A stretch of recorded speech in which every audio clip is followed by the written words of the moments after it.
Alors, mesdames et messieurs, chers collègues, bonjour. On va parler en fait de l'insulinisation des patients diabétiques de type 2, des patients que l'on voit quotidiennement en consultation. Et si on parle encore de diabète, parce que le diabète représente aujourd'hui une véritable épidémie mondiale. On voit que 415 millions de diabétiques ont été répertoriés en 2015 et une extrapolation pour 2040 attend quelque chose comme 642 millions de diabétiques. C'est-à-dire que c'est une véritable épidémie mondiale. Dans notre pays, bien sûr, n'est pas des moindres. Et puis, quand on voit la prévalence en Algérie, on voit qu'elle est aux alentours de 8%, mais on sait très bien que la réalité est tout autre. Ce chiffre est certainement en deçà de la réalité, puisque pratiquement un patient sur deux diabétique ne se sait pas diabétique. Et ça, c'était pratiquement les données qui ont été retrouvées dans l'étude du professeur Malek.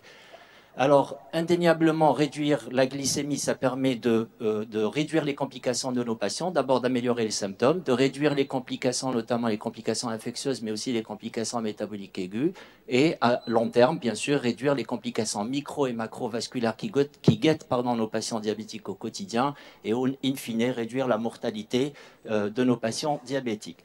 Alors, grâce aux enseignements de l'étude du KPDS, on sait très bien que réduire à peine de 1% l'hémoglobine glyquée, ça permet de réduire significativement aussi bien les complications micro que macrovasculaires.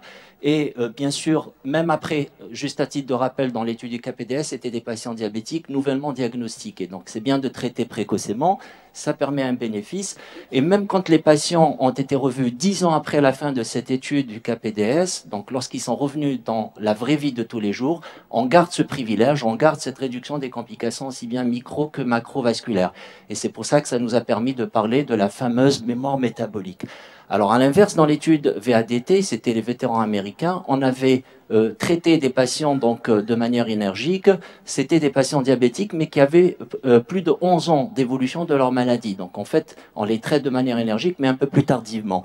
Ben, indéniablement, encore une fois, on garde ce bénéfice. Il y a une réduction de 17% des complications macrovasculaires, même lorsqu'on traite ces patients vus après un certain nombre d'années d'évolution.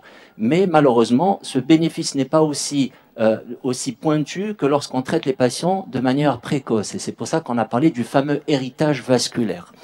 Alors malheureusement, le constat en Algérie est un peu décevant puisqu'on voit que la majorité de nos patients dans l'étude IDMPS et dans l'étude DiabCare, dans laquelle a participé une population algérienne, la moyenne du taux d'hémoglobine glyquée était aux alentours de 8%, 8,5%. Et lorsqu'on voit que les patients qui étaient à l'objectif moins de 7%, ça représentait à peine 18% de nos patients, et au contraire, un tiers, voire un cinquième des patients avaient carrément un taux d'hémoglobine glyquée au-dessus de 9%. C'est dire que c'est une réalité du terrain. Nos patients diabétiques, encore une fois, ne sont pas à l'objectif. Sachant que le diabète est une maladie chronique et évolutive et qu'il y a forcément un déclin de la fonction bêta-insulaire, plus l'évolution de la maladie avance dans l'âge. Et c'est justement le cas, il faut traiter les patients, mais quelle que soit la thérapeutique que l'on va instaurer au départ, on sait en raison de ce déclin de la fonction bêta-insulaire, à un moment donné, on perd le contrôle glycémique de nos patients. Et quelle que soit la thérapeutique, il faudrait donc rester vigilant et bien sûr à chaque fois réévaluer le patient pour réajuster la thérapeutique en fonction du taux d'hémoglobine glyquée, bien sûr ciblé au départ. Malheureusement, le diabétique coûte cher, il coûte même 3 à 4 fois plus cher que le patient non diabétique, sachant que dans des situations de crise, il faut essayer de parfaire la prise en charge de ces patients pour réduire au maximum aussi bien les complications, mais aussi le coût que représentent nos patients diabétiques. Alors pour ce faire, les recommandations nous aident ou nous orientent comment éventuellement traiter les patients et comment orienter notre thérapeutique. Et on voit pertinemment que les patients diabétiques, une fois qu'on fait le diagnostic, la première thérapie qui vient donc à l'esprit, c'est bien sûr la metformine, en raison de son efficacité, en raison de peu d'effets secondaires, bien sûr, quand on respecte les contre-indications. C'est un médicament qui est efficace, qui est peu coûteux et avec peu d'effets secondaires, avec un certain bénéfice sur le poids éventuellement.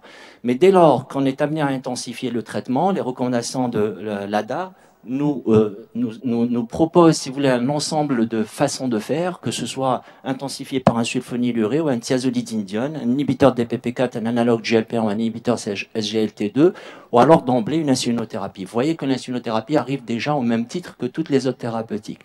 Alors, si ces recommandations nous orientent quant à l'intensification du traitement, on sait pertinemment qu'en Algérie, en raison du manque de certaines drogues, en l'occurrence les inhibiteurs AGLT2, ou le non-remboursement d'autres drogues telles que les inhibiteurs DPP4 ou analogues GLP1, deux possibilités majeures s'offrent à nous, soit intensifiées par un sulfonylurée, ou alors intensifiées d'emblée par une insuline basale. Alors, sachant pertinemment que le patient diabétique, l'hyperglycémie basale, c'est ce qui contribue majoritairement au déséquilibre de nos patients, et qu'un patient diabétique a cette hyperglycémie basale que l'on voit ici, et bien sûr, à chaque fois que le patient prendra une ration alimentaire, il va encore aggraver sa dysglycémie. Donc, globalement, idéalement, c'est d'abord de réduire cette hyperglycémie basale à un chiffre optimal aux alentours de 1 gramme. Et on sait pertinemment que lorsqu'on réduit cette hyperglycémie basale, ben on fait baisser tous les chiffres vers le bas, donc tout le drapeau descend vers le bas, tirant avec lui, bien sûr, les glycémies prandiales. Alors, lorsqu'un patient est vu précocement, il n'y a pas photo. Dès qu'on fait un diagnostic, dès qu'on a, une perte du contrôle glycémique et nous sommes dans l'obligation d'intensifier le traitement, ben lorsqu'il est vu le patient précocement, ce déséquilibre mineur en raison de l'hyperglycémie basale nous amène à instaurer d'abord une insuline basale. Et bien sûr, cette insuline basale, elle va être instaurée aux alentours de 0,1 à 0,2 unités kg. Et puis, éventuellement, on fait une titration 1 à 2 fois par semaine. Et bien sûr, en ciblant une glycémie à jeun, particulièrement à l'objectif aux alentours de 1 gramme. Alors, quelle est la position de la Société francophone de diabétologie de 2017 ? Ben, également, on voit très bien que lorsqu'un patient, on perd son contrôle glycémique, on va dans l'intensification. Bon, il y a peut-être une petite ouverture aux inhibiteurs des PP4 en raison essentiellement du risque hypoglycémique qui est mineur, mais on voit très bien que l'insulinothérapie est placée exactement au même titre que les autres drogues, notamment antidiabétiques orales, du fait justement de l'efficacité et du fait de l'optimisation de ces patients. Alors, que disent les recommandations américaines d'endocrinologues? Dès lors qu'un patient échappe au contrôle glycémique par des antidiabétiques oraux, ben, encore une fois, c'est démarrer l'insulinothérapie par une insuline basale. Et puis, bien sûr, si le patient est à l'objectif, ben, c'est tant mieux. Dans le cas contraire, on doit intensifier le traitement en ciblant donc ces contrôles glycémiques par différentes manières. Si, par exemple, le patient est obèse et qu'il a un index de masse corporelle au-delà de 30 kg par mètre carré, oui, pourquoi pas, on peut mettre un analogue du GLP-1 ou voir éventuellement un inhibiteur des PP4 ou un inhibiteur SGLT2. Sinon, bien sûr, lorsque le patient est mis sous insuline basale et qu'il n'est pas à l'objectif, ben on va commencer à intensifier par des insulines rapides. Bien sûr, qu'est-ce qui manque à un patient diabétique lorsqu'il se déséquilibre? C'est bien sûr cette réponse insulinique. Et lorsque le patient perd son contrôle et lorsqu'on cible le moment où le patient n'est pas à l'objectif, ben après une basale, c'est certainement des glycémies prandiales qui ne sont pas à l'objectif. Et ainsi, on va intensifier le traitement par des doses de rapide au moment d'abord le repas le plus hyperglycémiant et puis éventuellement on passe à une deuxième voire une troisième injection jusqu'au basal bolus afin de ramener à l'objectif aussi bien la glycémie à jeun que les fameuses glycémies prandiales qui déséquilibrent nos patients. Alors, ce qu'on fait, c'est certainement bien, mais c'est certainement pas suffisant, puisque dans l'étude Intrade, on voit ici que déjà en 2002, me semble, ou 2003, il y avait à peine 40% des patients qui étaient à l'objectif, alors qu'ils étaient déjà insulinés.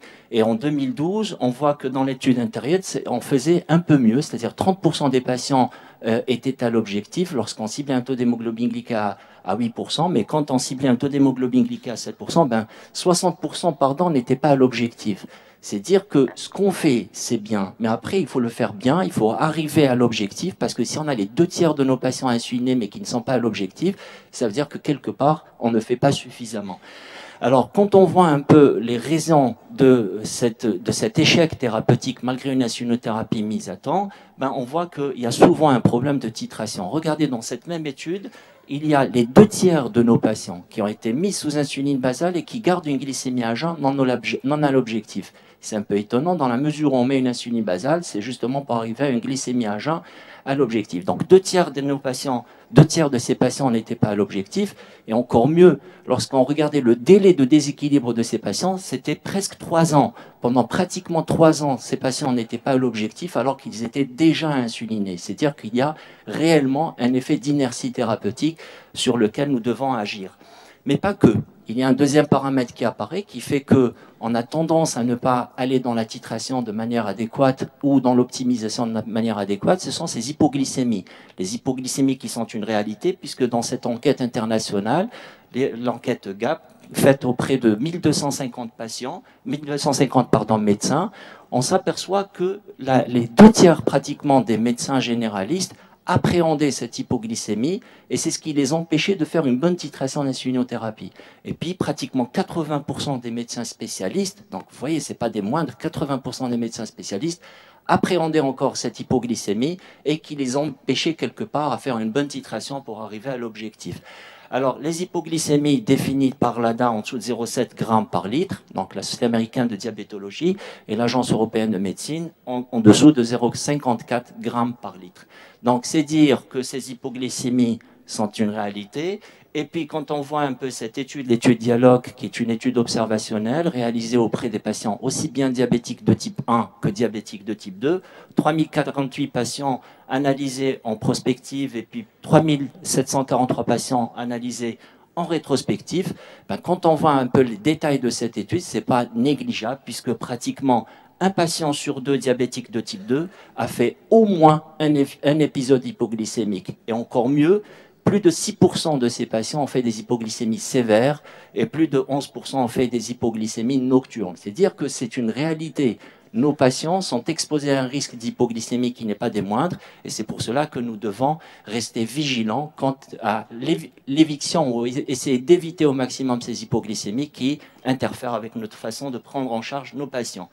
Alors, est-ce que ces hypoglycémies sont l'apanage de l'insulinothérapie ou est-ce qu'elles sont l'apanage aussi d'une association thérapeutique étant donné que la majorité de nos patients sont déjà sous thérapie orale et pour ne pas dire voire trithérapie orale au moment où on insulinise le patient? Ben regardez, ces mêmes données révèlent que les patients qui étaient traités par insuline seuls, sans association à un sulfamide hypoglycémiant, donc à un insulinosécrétagogue, faisaient significativement moins d'hypoglycémie. Et est-ce que c'est quelque chose qui est en rapport avec la dose d'insuline? C'est-à-dire, est-ce que lorsqu'on intensifie ou on augmente les doses d'insuline, on expose pour autant plus nos patients à un risque d'hypoglycémie? La réponse est non, puisqu'encore une fois, malgré de fortes doses d'insuline, donc malgré l'augmentation de la dose d'insuline, nos patients ne sont pas systématiquement exposés à un risque d'hypoglycémie lorsque, bien sûr, on évite certaines thérapies, notamment qui potentialiseraient cette hypoglycémie, en l'occurrence, insulinothérapie et sulfamide hypoglycémiant. Donc, vous voyez que ce n'est pas tout à fait lié à l'insuline ou à la dose d'insuline, c'est essentiellement aux associations et bien sûr à l'anticipation de notre part pour éviter ces hypoglycémies.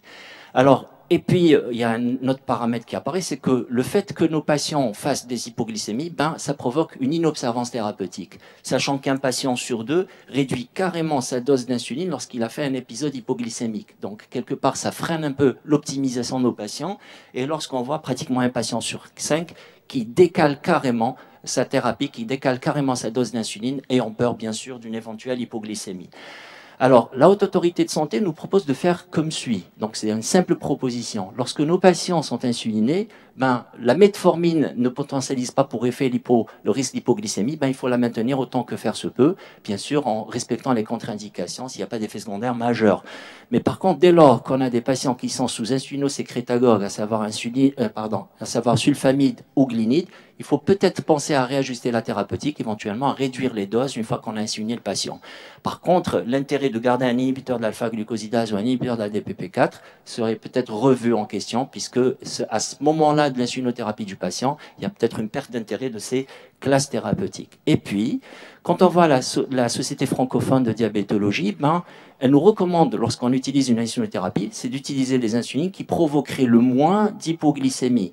Et quelles sont ces insulines qui provoquent le moins d'hypoglycémie? Ce sont bientôt rien d'autre que sont les analogues de l'insuline qui réduisent significativement le risque d'hypoglycémie chez nos patients en optimisant leur contrôle glycémique. Et là, il n'y a pas photo. Quand on compare par rapport à une insuline humaine, il est clair qu'avec les analogues, on obtient un meilleur bénéfice. Et ici, la Société francophone de diabétologie 2017 recommande l'utilisation de la glargine 100 parce qu'elle aurait un meilleur profil pharmacocinétique pour optimiser la prise en charge de ces patients. Donc, ça peut être un élément intéressant. C'est un élément intéressant, d'autant plus vrai que lorsqu'il y a des preuves, et la preuve, c'est l'étude clinique qui a comparé l'insuline glargine avec la NPH, et on voit que les patients qui ont bénéficié de l'insuline glargine, en l'occurrence la Lantus, ben, la réduction de l'hémoglobine glycée a été significativement plus importante que les patients qui ont bénéficié de l'insuline humaine, en l'occurrence la NPH dans cette étude, et bien sûr tout en ayant moins de risque d'hypoglycémie. Hop, pardon, désolé. Là, je recule. Voilà. Oups. Non, ça va dans l'autre sens. Désolé. Voilà, c'était simplement pour dire qu'il y a un meilleur contrôle glycémique avec moins de risque d'hypoglycémie en utilisant l'insuline lentus, donc en l'insuline glargine, comparativement à l'insuline humaine dans cette étude qui était la NPH. Alors, et ce qu'on peut retenir, c'est que oui, on utilise de l'insuline, on utilise des insulines qui donnent moins d'hypoglycémie, mais pas que, il faudrait les utiliser à temps.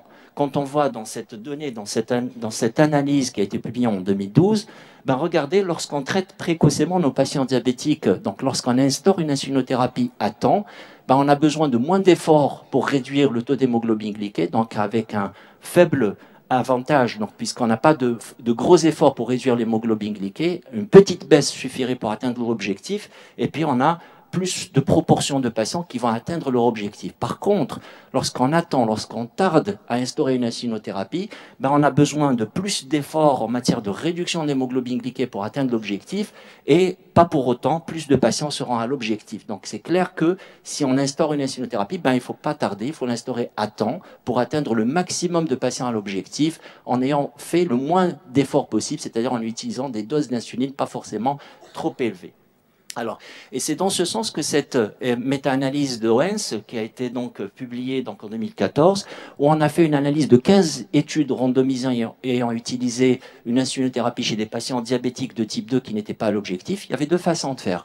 Un groupe de patients allait bénéficier d'une insulinothérapie basale, alors précocement, considérée précocement comme étant de 0 à 12 semaines, ou tardivement entre la 12e et la 24e semaine. Alors ces patients qui n'étaient pas à l'objectif, on allait regarder la réduction de l'hémoglobine glyquée, la réduction de la glycémie à jeun, la prise de poids et puis les doses d'insuline. Et je ne vais pas aller trop dans le détail de cette étude faute de temps. Lorsqu'on voit dans cette analyse donc de différentes études, cette analyse d'Owens, et qu'on regardait un peu les patients qu'ils aient été mis sous glargine en plus de la metformine, glargine sulfonylurée ou même glargine association avec metformine et sulfonylurée, donc les différents cas de figure, ben la réduction globale de l'hémoglobine glyquée atteignait à peu près 1,4% pour les patients donc traités précocement, alors que la réduction de l'hémoglobine glyquée pour les patients traités tardivement, elle était à peine de 0,2%. Vous voyez donc, traiter le patient précocement, c'est quand même important. Ça nous permet de réduire significativement le taux d'hémoglobine glyquée sans pour autant faire de gros efforts et sans exposer le patient à un surrisque des complications de l'insulinothérapie et de l'association thérapeutique. Et puis, c'est pas que lorsqu'on voit également le nombre de patients à l'objectif, ben encore une fois, on gagne lorsqu'on traite précocement nos patients, comparativement aux patients traités tardivement. Dans cette étude, rappelez-vous, insulinothérapie précoce versus insulinothérapie tardive. Et quel que soit le groupe de patients, ceux traités par metformine seul, ceux traités par sulfonylurée en plus donc de l'insuline glargine, ou alors ceux qui sont traités par metformine et sulfamide, plus auquel on rajoutait encore une fois de la glargine. Donc il n'y a pas photo, quel que soit le profil du patient, lorsqu'on traite précocement nos patients, ben, ça nous permet d'aboutir à un résultat objectif, un résultat probant, sans pour autant augmenter le risque de nos patients. Et quant à la dose d'insuline, il n'y a pas photo également. Lorsqu'on traite précocement, quel que soit le groupe de patients, ben on va utiliser moins de doses d'insuline lorsqu'on met une insulinothérapie précoce comparativement aux patients traités tardivement, où les besoins insuliniques seront forcément plus élevés. Alors, un petit mot sur les positions, si vous voulez, des différentes sociétés savantes, en l'occurrence la Société francophone de diabétologie. Traiter un patient diabétique, c'est un patient, on le sait très bien, qui meurt malheureusement des complications cardiovasculaires. Donc, traiter un patient diabétique pour arriver à l'objectif, oui, mais à condition qu'on n'aggrave pas son pronostic, c'est-à-dire ce qu'on veut gagner dans le traitement d'un diabétique, c'est d'augmenter l'espérance de vie et non pas la raccourcir. Alors c'est pour cela que toutes les sociétés, à l'unanimité j'allais dire, proposent de faire des études de sécurité cardiovasculaire pour tous les produits.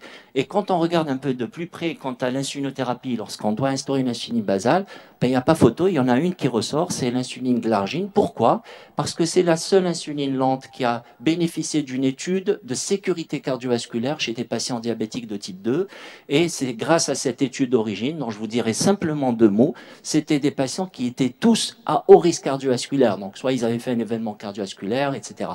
Et ces patients-là, soit ils étaient diabétiques, soit ils étaient en prédiabète. Donc, vous voyez, on va encore plus loin chez des patients prédiabétiques, chez qui on allait instaurer un traitement à base de glargine, comparativement à un deuxième groupe qui ne bénéficiait pas de glargine. Et puis l'idée de cette étude, c'était de voir est-ce que le fait d'instaurer une insuline glargine, ben, ces patients qui étaient à haut risque cardiovasculaire allaient faire plus d'événements cardiovasculaires et dans lequel cas on ne pourrait pas parler de sécurité cardiovasculaire de la glargine. Alors il y avait deux critères majeurs. Le premier, c'était décès cardiovasculaire, infarctus fatal, non fatal, AVC fatal, non fatal. Et le deuxième, j'allais dire, co-critère objectif primaire, c'est en plus du premier, on rajoutait l'hospitalisation pour insuffisance cardiaque. Donc voilà, c'est le fameux MACE, hein, les événements cardiovasculaires majeurs qu'on retrouve dans les grandes études de sécurité cardiovasculaire. Alors, critères secondaires étaient plusieurs, mortalité, entre autres mortalité cardiovasculaire, et puis mortalité par cancer, etc. Je vais un peu vite, faute de temps malheureusement. Ben, les résultats de cette étude, dans laquelle il y avait aussi bien des diabétiques que des patients non diabétiques, c'est-à-dire ceux qui étaient en prédiabète. Le fait d'avoir instauré une insuline glargine chez ces patients, ben on améliorait forcément leur contrôle glycémique, on a une baisse de l'hémoglobine glyquée, ce qui est absolument attendu. Mais par contre, ce qu'on peut voir, c'est qu'il y a une comparabilité, une superposition des deux courbes, c'est-à-dire ceux qui avaient bénéficié d'une insuline glargine, comparativement à ceux qui n'avaient pas bénéficié d'insuline glargine. Et là, nous avons la preuve que, effectivement, mettre de l'insuline glargine ou ne pas la mettre, d'un point de vue risque cardiovasculaire, il n'y a pas de majoration. Donc on voit bien que le fait d'avoir mis des patients sous glargine, on n'a pas majoré pour autant leur risque cardiovasculaire chez une population qui était déjà à haut risque cardiovasculaire. Donc vous voyez un peu l'intérêt de cette étude, et pas que, puisqu'on regarde principalement comme critère majeur le risque cardiovasculaire, mais il y a également un gain sur les complications microvasculaires. Il n'y a pas plus d'événements microvasculaires dans le groupe ayant bénéficié de la glargine versus non-glargine, pas plus de cancer, pas plus de mortalité, qu'elle soit mortalité totale ou mortalité liée à la glargine. Je finis simplement par dire deux mots sur la femme enceinte, puisque nous avons tous des diabétiques, malheureusement, à notre consultation qui font des grossesses et elles ont le droit d'être traitées efficacement. Et là, en fait, quand on voit les AMM, il n'y en a pas 36, il y en a 3 qui ont l'AMM. C'est bien sûr les insulines humaines rapides et la NPH. Et puis, vous avez également l'Aspart. Par contre, quand on voit la position de la Société francophone de diabétologie, les insulines lentes telles que nous utilisons en pratique, hein, que ce soit par exemple la Lispro, la Détémir et la Glargine 100, on peut les utiliser lorsque bien sûr il y a une indication à une insulinothérapie chez une patiente diabétique. Et ce réconfort, si vous voulez, d'un point de vue pratique, a été approuvé grâce à quoi? Non pas grâce à des études cliniques, mais grâce à des données de pharmacovigilance. Lorsqu'on voit que plus de 1000 grossesses ont été exposées à la glargine sur ces données-là, il n'y a pas eu plus d'événements, que ce soit maternels, donc d'événements indésirables, que ce soit pour la maman ou que ce soit pour la grossesse et le fœtus. Et c'est pour cela que je dis encore une fois, ces insulines, en l'occurrence la glargine, on peut l'utiliser notamment chez la femme enceinte, mais ce sont que des données de pharmacovigilance. Donc il y a une assurance par rapport à ces données qui ne sont pas des moindres. Donc pour conclure, le compte tenu du caractère évolutif du diabète de type 2, très souvent on a affaire à une insulinothérapie où on est amené à mettre nos patients sous insulinothérapie pour optimiser leur prise en charge et arriver aux objectifs. Pratiquement, dans la pratique de tous les jours, lorsqu'on traite des patients de manière régulière, lorsqu'on les suit de manière régulière et qu'on les traite à temps, une insuline basale assez souvent arrive justement à l'objectif chez nos patients sans pour autant passer à des doses ou à des schémas complexes. Et bien sûr, à condition qu'on ne tombe pas dans l'inertie thérapeutique et puis bien sûr qu'on instaure l'insulinothérapie à temps chez nos patients et non pas attendre que le déséquilibre soit majeur pour démarrer une insulinothérapie. Il est clair qu'à ce moment-là, on a besoin de plus fortes doses et des schémas certainement plus complexes, bien sûr en renforçant l'éducation thérapeutique, parce que toute pathologie chronique doit passer impérativement par l'éducation thérapeutique. Et je vous remercie de votre attention.